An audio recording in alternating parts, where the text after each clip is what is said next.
आपणक जीवनरू जदि समस्या कमु नाही तेबे आपण मन दुख करंतु नाही। ईश्वर को उपरे भरोसा रखंतु काहेकि ना ईश्वर को भी 14 वर्ष अपेक्षा करने को पड़िथिला। नमस्कार बंधुगण, आज ज्योतिष कार्यक्रम को आपण मानक स्वागत। आज ज्योतिष कार्यक्रम कुंभ राशि व्यक्तिविशेष मानक पाई बहुत अधिक गुरुत्वपूर्ण रही अछि। आज भिडियो आम जानिबा 2025 मसीह राहु केतुंकर चलन आपणकर जीवन उपरे कौन प्रभाव पकेबा पई जाउअछि। सेही राहु केतु जे छायाग्रह हटंती, सेही राहु केतु जार कोनोसी अस्तित्व नाही, किंतु आमर जीवन उपरे एमिति छाया पकई देई थांती, एमिति प्रभाव पकई देई थांती कि दशा एवं दिशा परिवर्तन हो जाई थाए। बंधुगण, 18 मई 2025 को राहु केतुंकर चलन हेउअछि। आजिर भिडियो आमे विस्तार भाव जानिबा कि राहु केतु वर्तमान आपणकर केउं भावरे विराजमान अछंती एवं 18 मई को राहु केतुंकर चलन केउं भाव उपर को रहिबा एवं आपणकर जीवन रे कौन फलाफल आनी करि देबे। बंधुगण, राहु केतु गोटिए राशि रे प्रायतः 18 मार्च माने 1.5 वर्ष पर्यंत रही थांती, जेमितिकि शनिदेव गोटिए राशि रे 2.5 वर्ष रही थांती। देवगुरु बृहस्पति गोटिए राशि रे पूरा 1 वर्ष पर्यंत रही थांती। तेबे आसंतु विस्तार भाव आलोचना करिबा राहु केतुंकर चलन आपणकर जीवन उपरे कौन सबु बड़ प्रभाव पकेबा पई जाउअछि। एहा पूर्वरु जदि आपणकर भी कुंभ राशि होई थाए एवं आपण भी ईश्वर को सच्चा हृदय भक्ति करुथांती, विश्वास करुथांती, तेबे एही भिडियोटी को लाइक करी कमेंट बॉक्स रे जय शनिदेव जय हनुमान अवश्य लिखि दियंतु। बंधुगण, आमर एही कार्यक्रम आपणकर जन्म राशि चंद्र राशि उपर आधारित। बंधुगण, राहु केतु सर्वदा बक्री अवस्था चलन करिथांती। राहु वर्तमान आपणकर द्वितीय भाव चलन करुछंती एवं केतु आपणकर अष्टम भाव चलन करुछंती, किंतु 18 मई को राहु आपणकर बकरी चलन करी आपणकर लग्न भाव को प्रथम भाव को चलन करिवे एवं केतु आपणकर सप्तम भाव को चलन करिवे। बंधुगण, देखंतु वर्तमान समय रे राहु आपणकर द्वितीय भाव अछंती। पूरा 1 वर्ष हैला राहु एठारे विराजमान अछंती। तो राहु एठारे बसी आपण को चालाक चतुर बनैले, आपणकर बाणी रे चालाक चतुर आनिले। काहाकू केमिति कथा कहिबा दरकार, काहाकू कौन कहिबा दरकार राहु एठारे बसी आपण को सिखैले। किंतु किछि व्यक्ति विशेष मानकू राहु एठारे बसी खराब संगति रे मध्य पकेई देले, जेमिति कि खाद्यपेय उपरे ध्यान न देबा, मद्यपान करिबा, धूम्रपान करिबा, बहुत अधिक सांगसाथी मेले रहिबा, एमिति किछि समस्या देले एवं किछि व्यक्ति विशेष मानकू मध्य शुभफल मध्य प्रदान करिले। जो व्यक्ति विशेष माने कम्युनिकेशन क्षेत्र रे काम करुछंती, काउंसलिंग रो काम करुछंती, ताको मध्य शुभफल प्राप्ति करैले। राहु आपणकर द्वितीय भाव रे बसी आपणक द्वारा किछि मिछ कथा मते कुहाइथिबे, ताहा आपणकर रिलेशनशिप रे हेउ, मैरिड लाइफ रे हेउ एमा कोनोसी भी संपर्क रे हेउ, राहु आपणकू एठारे बसी मिछ कहिबा सिखैले एवं एबे भी आपणकू 18 मई पर्यंत बहुत बेसी मिछ कहिबार नाही, मिछर सहारा नियंतु नाही। आपण जदिओ मिछ कही वर्तमान बंची जाउछंती, किंतु परे एही मिछ आपणकर समस्यार कारण होई पारे।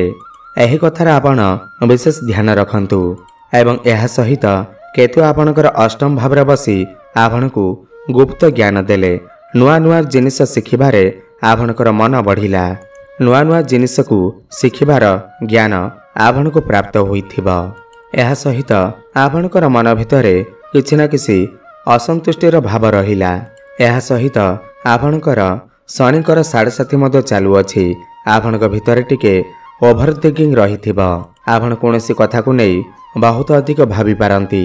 केतु आपणकर अष्टम भाव रे रहिबा जोगु आपण नुआ नुआ ज्ञान तो शिखिले, नुआ नुआ काम देखिले, किंतु आपणक मन भितरे किछि ना किछि असंतुष्टि देखा देला।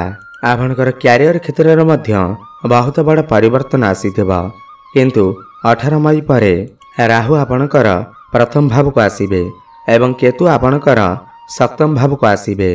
तो राहु जितेबेले चंद्रमा को ऊपर गोचर करिवे कुहा जाई थाए चंद्रमा आमर मन होइथाए एवं राहु भ्रम होइथाए। तो आपण को भ्रमित करिवे। आपण काहा कथा को भी एते सहजरे विश्वास करंतु नाही। आखि बंद करी विश्वास करंतु नाही। राहु एठारे बसी आपण को टिके भ्रमरे पकेई पारंती। काहेकि ना राहु हेउछंती भ्रमित ग्रह आपणकर मन को भ्रमित करिवे। एमितिरे शनिकर तृतीय चरण मध्य आरंभ हेब। किछि जिनिसरु तो आपण बाहर को बाहरिबे किछि समस्यारु मध्य आपण को मुक्ति मिलिबा।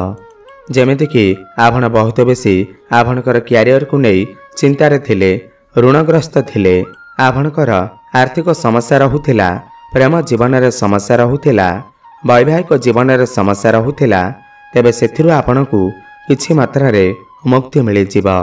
राहु आपणकर प्रथम भाव को आसीबा द्वारा आपण आपणकर ऋण को सुझिबारे सक्षम होई पारिबे। कोर्ट कचेरी रे चलिथिबा मामला आपणक सपेक्ष रे जाई पारे। कर्म क्षेत्र रे मध्य आपण को बड़ सफलता प्राप्ति हेब।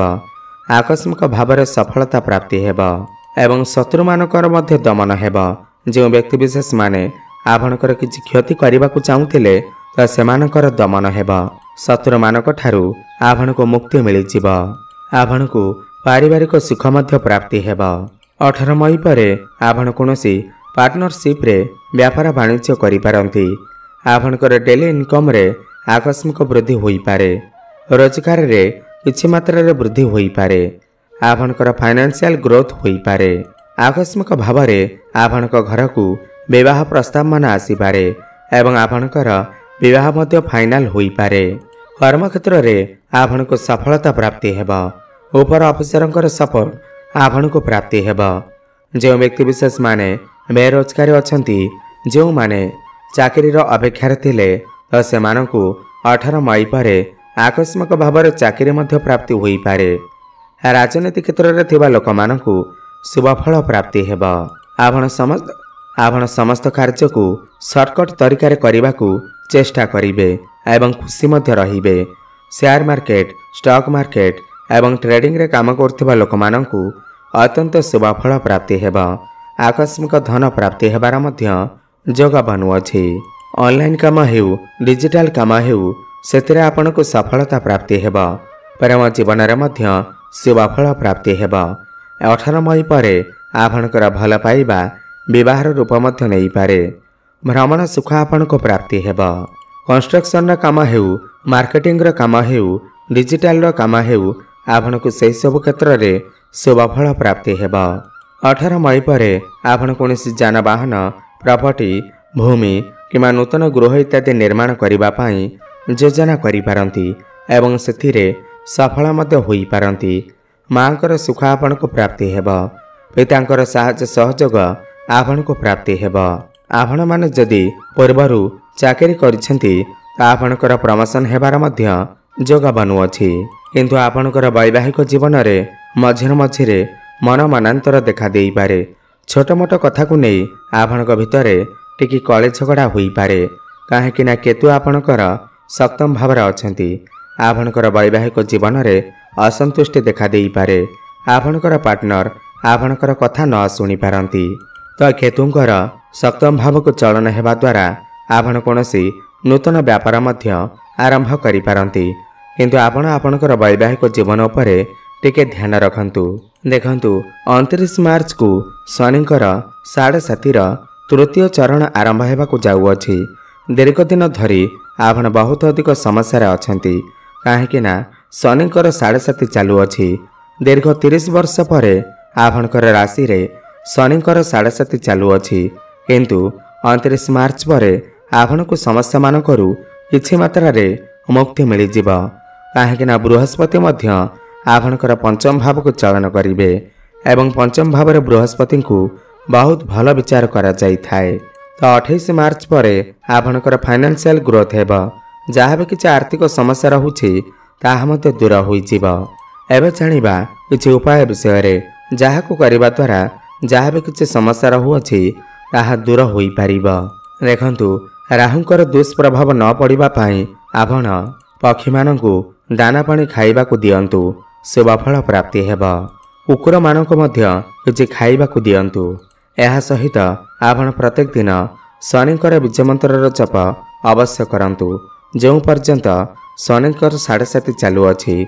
ଓମ୍ ପ୍ରାଂ ପ୍ରିଂ ପ୍ରଂ ସହ ଶନିଶ୍ଚରାୟ ନମଃ 108 ଥର ପ୍ରତ୍ୟେକ ଦିନ ଜପ କରନ୍ତୁ ଏବଂ ପ୍ରତ୍ୟେକ ଦିନ ହନୁମାନ ଚାଳିଶାର ପାଠ କରନ୍ତୁ। ଶୁଭଫଳ ପ୍ରାପ୍ତି ହେବ। ଏହା ସହିତ ଆପଣଙ୍କର ଭାଗ୍ୟରେ ଉନ୍ନତି ଆସିବ। ଧନ୍ୟବାଦ।